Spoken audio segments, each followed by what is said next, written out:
Ansiedad. La ansiedad es una emoción caracterizada por sentimientos de preocupación, nerviosismo y tensión excesivos que a menudo están relacionados con nuestros eventos matutinos y futuros o situaciones percibidas como amenazas. Podemos decir que es una respuesta natural del cuerpo ante el estrés que puede ser útil en ciertas ocasiones para ayudar a prepararse para enfrentar un peligro o desafío. La ansiedad también se llega a considerar patológica cuando se vuelve excesiva, persistente e incapacitante. Comienza a interferir significativamente en nuestro día a día y se puede manifestar de unas formas muy variadas como preocupaciones constantes, abrumadoras, ataques de pánico repentinos, recurrentes y miedo extremo a situaciones sociales o objetos específicos, entre otros síntomas. Tenemos aquí dos tablas que son el trastorno de ansiedad en la prevalencia a lo largo de la vida, que un total es de 14,3% y luego son fobias específicas con un 7,1%, fobia social 4,7%, agorafobia con 2,5%, estrés postraumático en 2,6%, trastorno de angustia en 2,1% y ansiedad generalizada en 1,2%. En el promedio de edad están todas estas fobias de 4 a 6 años, las fobias específicas, la social de 7 a 9, la agorafobia de 14 años, el estrés postraumático a partir de los 19, trastornos de angustia a los 21.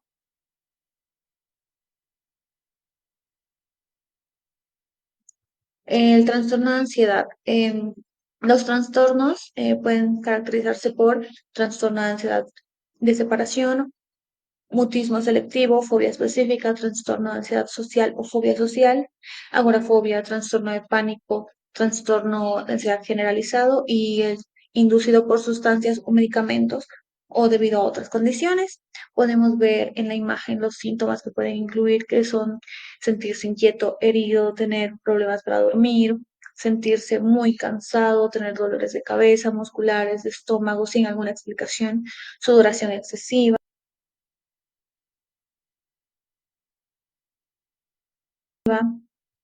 El trastorno de pánico, como también podemos ver en pantalla, se ve lo que son los síntomas, serían en emociones, la sensación de estar fuera de la realidad o en peligro, en los pensamientos, miedo a morir, perder el control, en el cuerpo, como decíamos, dolor de cabeza, taquicardia, problemas de respiración.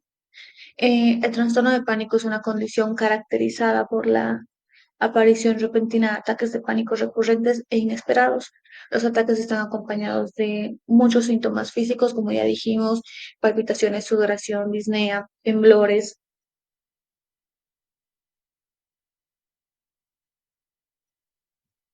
En la epidemiología, se estima que alrededor de un 2 a 3% de los adultos experimentan el trastorno de pánico y además es más común en las mujeres que en hombres en un 2 a 1 y suele comenzar en la adolescencia o en la adultez temprana, aunque puede desarrollarse a cualquier edad. Y se observó también que existe una fuerte asociación entre el trastorno de pánico y otros trastornos como la ansiedad, depresión o problemas mentales en general.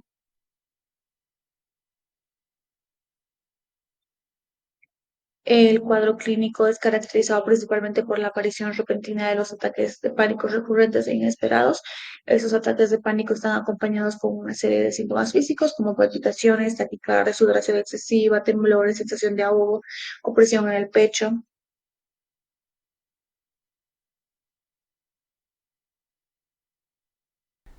El diagnóstico.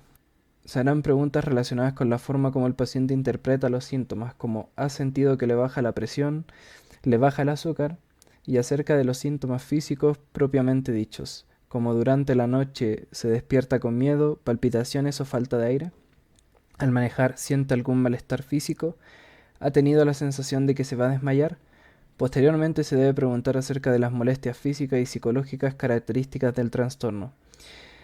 También debe interrogarse acerca del abuso de cafeína, de fármacos como teofilina, terbutalina, salbutamol, hormonas tiroideas, agonistas dopaminérgicos, metilfenidato, barbitúricos y benzodiazepinas. Es indispensable realizar una evaluación clínica completa para descartar alguna enfermedad física como la epilepsia parcial, simple o compleja, alteraciones tiroideas, hipoglucemia, diabetes, padecimientos cardíacos y patologías poco comunes como el feocromocitoma, síndrome carcinoide, tumores e hipofosfatemia.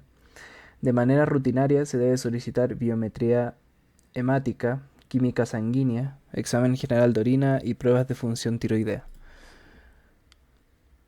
En la patogénesis, los factores involucrados en la patogénesis del trastorno de pánico incluyen la predisposición biológica y los factores psicológicos, cognitivos y conductuales. Los estudios de familia de pacientes con trastorno de pánico demuestran que sus miembros tienen 5 veces más probabilidad de padecer este trastorno en comparación con familias sanas. La heredabilidad de trastorno de pánico es de 30 a 40%, similar a la heredabilidad de la depresión. Además de la vulnerabilidad biológica, los pacientes viven experiencias tempranas de pobre parentaje, lo que les ocasiona conflictos de separación e independencia, dificultades para el manejo de la agresión y uso de mecanismos de defensa desadaptativos en pacientes psiquiátricos con y sin enfermedad médica. El tratamiento del paciente con trastorno de pánico debe incluir elementos psicoeducativos, farmacológicos y psicoterapéuticos. En la psicoeducación consiste en describir en forma didáctica las características y la evolución del trastorno de pánico. Es recomendable describir los conceptos de pánico, ataque de pánico y agorafobia. Tratamiento farmacológico: la imipramina y la clomipramina. En antidepresivos se utiliza el alprazolam y el clonazepam, pero se prefiere el citalopram, escitalopram, fluoxetina, fluvoxamina, paraxetina, sertralina y venlafaxina. Benzodiazepinas han demostrado ser útiles en el tratamiento de trastorno de pánico. Son el alprazolam y el clonazepam, principalmente, aunque existe evidencia de utilidad del lorazepam.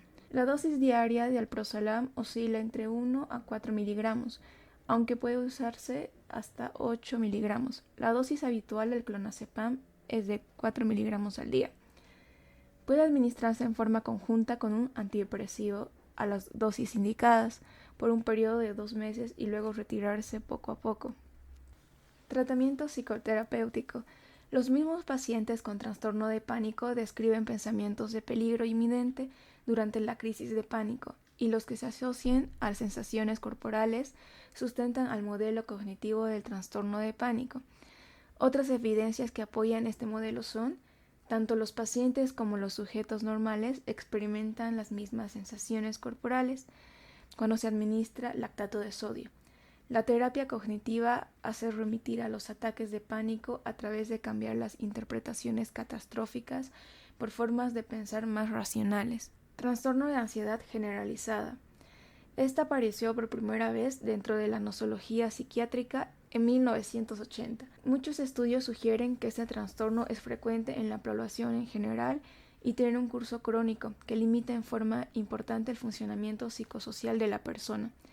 La ansiedad y la preocupación excesiva o aprensión son síntomas principales, pero la sintomatología puede simular la de algunas enfermedades físicas. Epidemiología.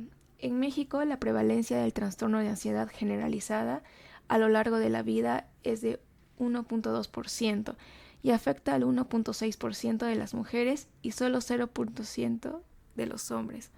Etiología. Los pacientes con trastorno de ansiedad generalizada tienen una alteración en la regulación de sus emociones. Aunque no se conocen las causas, es probable que sea producto de una interacción entre factores biológicos y psicológicos. Genética. Se muestra en los estudios en las familias y gemelos, además de que cerca del 25% de los familiares de primer grado está afectado por el mismo padecimiento. Los varones presentan con frecuencia abuso o dependencia del alcohol. Manifestaciones clínicas. El trastorno de ansiedad generalizada consiste en ansiedad, sintiendo tensión motora, irritabilidad, inquietud, insomnio y preocupación.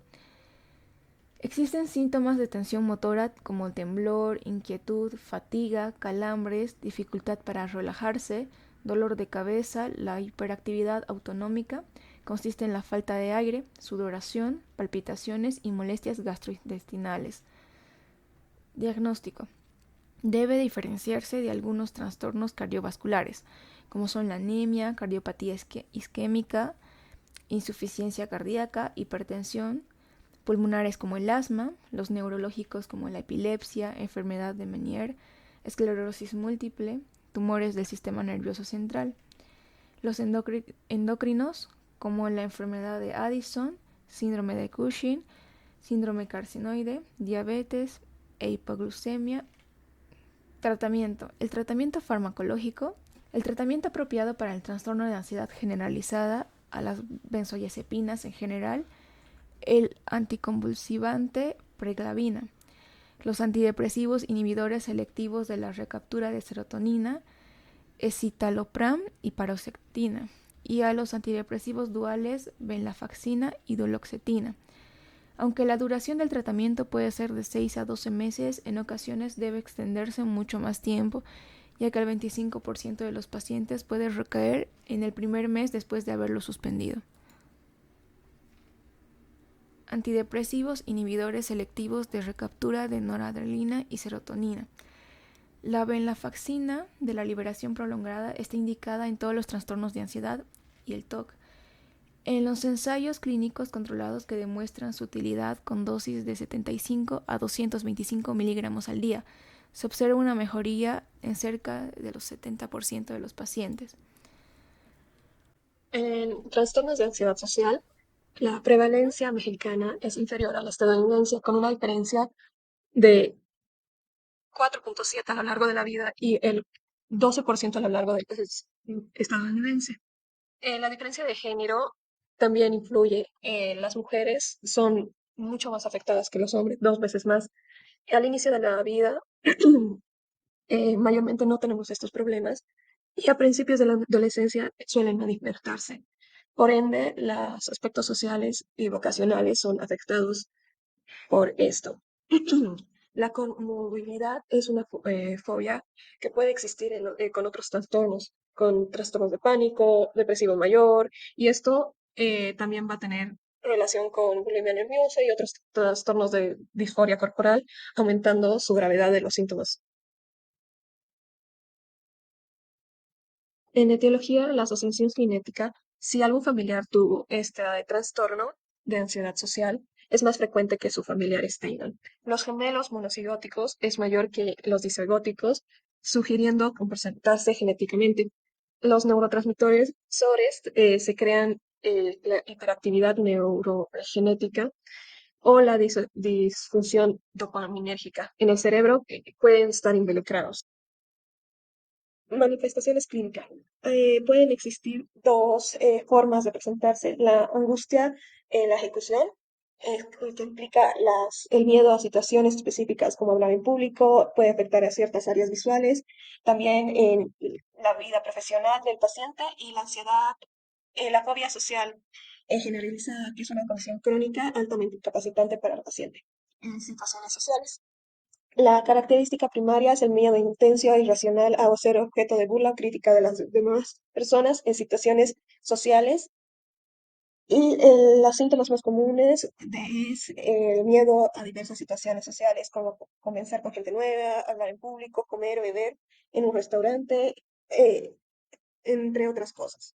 El reconocimiento y la preocupación. La persona sabe que no tiene un fundamento lógico, pero no puede dejar de preocuparse de la relación de los demás. Los síntomas específicos en las situaciones sociales puede ser el temor a decir y hacer cosas que hagan el ridículo, quedarse en blanco, al mostrar ciertas características de su trastorno, como el temblor, el tartamudeo, fojarse, sudar, orientarse con la comida, entre otros. La disminución de los temores en privado.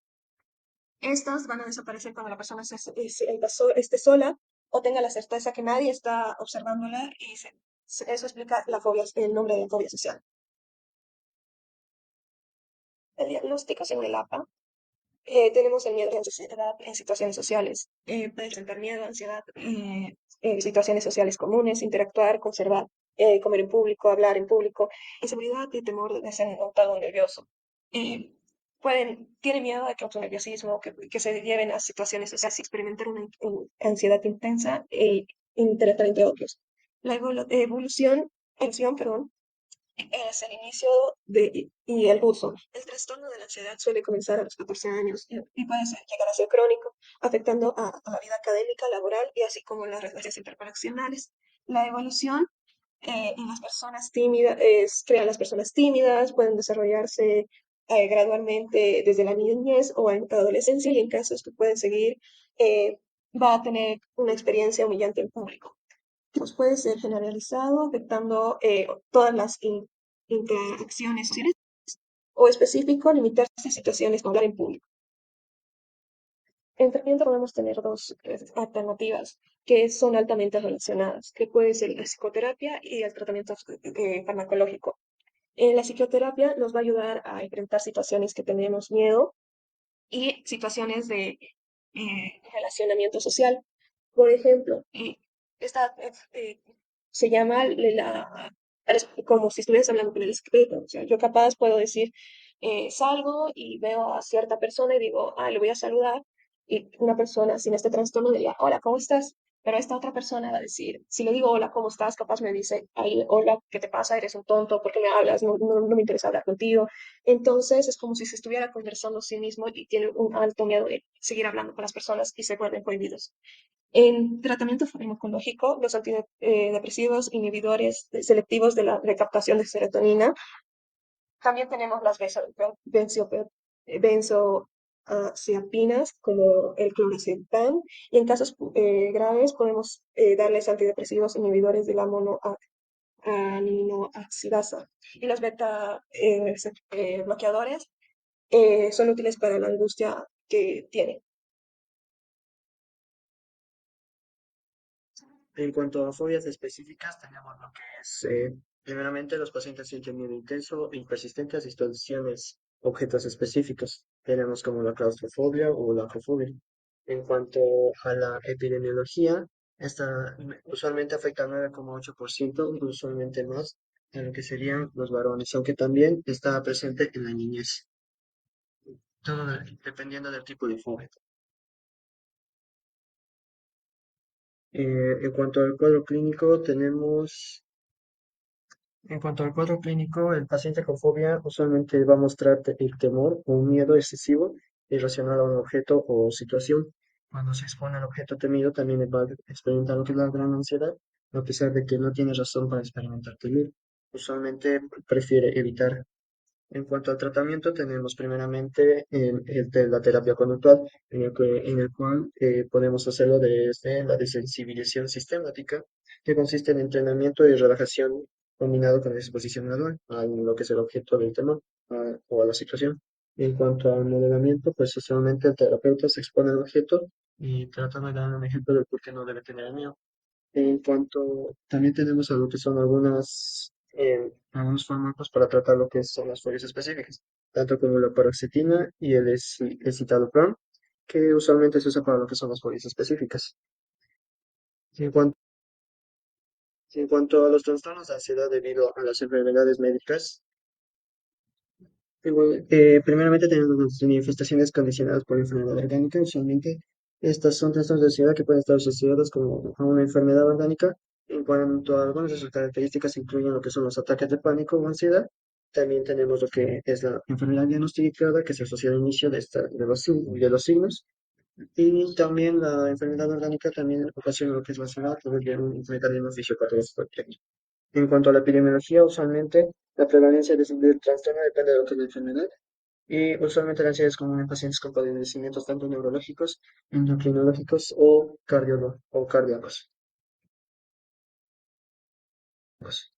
En cuanto al cuadro clínico, usualmente tenemos los ataques de pánico y las manifestaciones relacionadas, que son, usualmente tenemos síntomas similares a lo que es el trastorno de pánico, y esto requiere una evaluación completa y tanto también pruebas de laboratorio.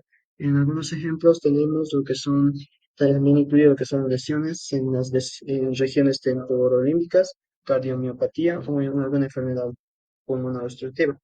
En cuanto a la evolución y el tratamiento, los síntomas de ansiedad fluctúan con el curso de lo que es la enfermedad actual Y en cuanto al tratamiento, usualmente se aborda la enfermedad médica subyacente, ya que esto es crucial, y si persisten síntomas, se puede considerar los psicofármacos o lo que son las psicoterapias. Cuanto al trastorno de ansiedad inducido por sustancias, tenemos que es el resultado de drogas, medicamentos u otra sustancia tóxica, ya sea alcohol. Esto aumenta la actividad de los sistemas adrenérgicos y serotoninérgico, que causa lo que son los síntomas de la ansiedad. En cuanto al diagnóstico, usualmente se requiere que la sintomatología de los ataques de pánico o ansiedad que haya aparecido durante lo que es el consumo de estas sustancias. En cuanto al tratamiento, exige como condición indispensable suspender lo que es el consumo de la sustancia implicada eh, hasta desaparecer. Y también se basa en lo que es evitar el uso de la sustancia, pero si los síntomas persisten, usualmente se debe tratar con los antidepresivos y psicoterapia. En cuanto al trastorno obsesivo compulsivo, tenemos lo que es un trastorno del neurodesarrollo caracterizado por la presencia de obsesiones y compulsiones. El paciente con TOC se siente que ha perdido el dominio de lo que son sus pensamientos. Por las características de los síntomas, los pacientes acuden menos al tratamiento psiquiátrico em, debido a que piensan que, o sea, empiezan a pensar situaciones que no dan el caso. En cuanto a la epidemiología, usualmente en el último año se ha aumentado del 1,2 y a 2,3% a lo largo de lo que es la vida. Durante la niñez y adolescencia es más frecuente tanto en varones, sin embargo también afecta a lo que son a las mujeres en un 55%. En cuanto a la etiología, tenemos que, en cuanto a genética, usualmente reside en los cromosomas tanto 1 y 3, pero usualmente está caracterizado por la acumulación de objetos relacionados al cromosoma 14. Cuanto a los neurotransmisores, se debe a lo que es la disfunción de los circuitos orbitofrontales subcorticales, y estos tienen la tarea de procesar la información involucrada en lo que son los inicios de conducta menos conscientes compuestas por lo que es una vía directa e indirecta. En cuanto a los pacientes con trastorno obsesivo compulsivo, también presentan lo que es un aumento del metabolismo en la corteza cerebral, orbitofrontal, prefrontal y del cíngulo anterior, así como en el núcleo caudado y lo que es el tálamo. Cuanto a la autonomía, usualmente a finales de 1980 al 89 se observó que los síntomas de obsesivo compulsivos estaban presentes con frecuencia en niños con la polioricina. Al estudiar a los niños con TOC, se observó que en algunos casos se tenían anticuerpos antineuronas. ¿Estás bien? No pasa nada. ¿Te sientes bien? Solo es una vez más. No es la primera vez. Te sudan las manos, el corazón se te sale del cuerpo. Tomas un poco de agua, te duele el pecho, se te duermen los brazos y sientes que te está dando un ataque al corazón. Que vas a morir o estás a punto de morir. Lastimas tu cuerpo. Estás en tu habitación. Caminas de un lado a otro y no dejas de pensar, de preocuparte. ¿Qué vas a hacer? Metes la cara en agua fría. Vuelves a tomar agua. Tranquilo, ya va a pasar. Respira profundo. Enciende el televisor, siéntate. Pon algo que te guste, ya contrólate. Ve al patio o a dar una vuelta. Tranquilo, ya pasó. Aprende a vivir con eso.